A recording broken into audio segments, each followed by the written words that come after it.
Hello everyone, welcome aboard. So again we have brought you the new session of the Current Affairs Daily Capsule, and this session has been brought to you by Himalaya-IAS classes. If you want to join the fresh batch for IAS 2021 or KAS exam in English or Kannada medium, you can visit us at www.himalaya-iasclasses.com, or you can reach out to us on this given number. So before we start with the current affairs, the significance of the current affairs, although we have repeated it in every session, for prelims, you have straightforward questions from current affairs topics. In the mains, current affairs is used directly in answering questions as well as indirectly. In essay, it helps you where you have to write multiple dimensions of any topic, and most of the interview questions are related to the contemporary affairs. Okay. So the first article or item for today's current affairs is Nepal Parliament. Okay. It has passed the constitutional amendment bill in which they have included the three areas of India which are part of the Pithoragarh district of the Uttarakhand. So this thing was going on for a long time, and they have again done it. A peaceful solution has to happen. So subject wise in prelims it is part of the international relations, and in the mains international relation is the part of GS paper 2. So we have discussed a lot of things. So first in May, we inaugurated a road which goes from Dharchula to Lipulekh. Here you can see the Lipulekh in the map. Okay, so Lipulekh is located at the tri-junction of India, Nepal, and China. As of now, Lipulekh, Limpiyadhura, Kalapani, they all three are part of the Pithoragarh district of Uttarakhand. Here you can see this area. Okay, now the new map which Nepal has, or Nepalese parliament has passed, in that map they have shown these three areas on the Nepalese side. Okay, so again it is a border dispute which arises of a colonial treaty. There was a Sagoli treaty, and a lot of boundaries in that treaty that has been decided by the river. Like Kalapani is decided by the origin of Mahakali river, and these are the Himalayan rivers. We all know that these rivers, they keep shifting their boundaries. So because of it, there are certain confusions between the two countries which has to be resolved peacefully. So as far as our exam is concerned, please remember the location of these 3 points.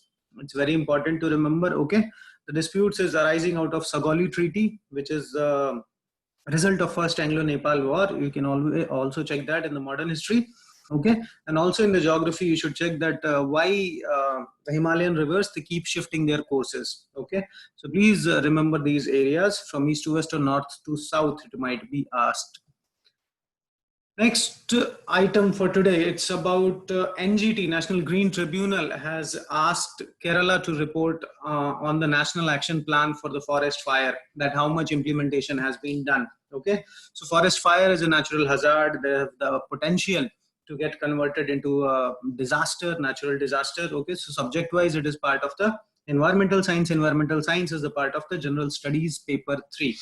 So National Action Plan for Forest Fire, it was launched by Ministry of Environment, Forest and Climate Change in 2018. Okay. So this is nothing but a set of guidelines which every state has to implement in order to minimize the risk which it is facing because of the forest fire, or to minimize the incident which can happen because of forest fire.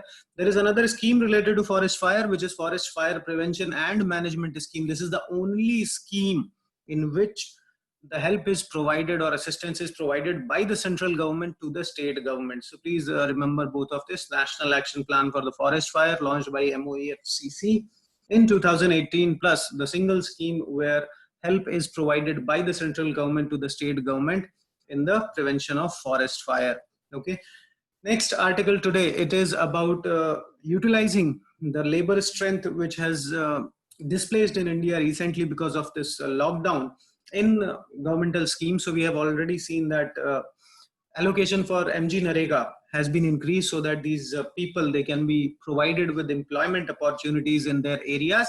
Similarly, another suggestion is coming up, so that to use Jal Jeevan Mission for utilizing these employees to give them some sort of employment. Okay, so let's take a look at this scheme that is important for the prelims point of view. So subject, again, it is part of the government schemes, current affairs.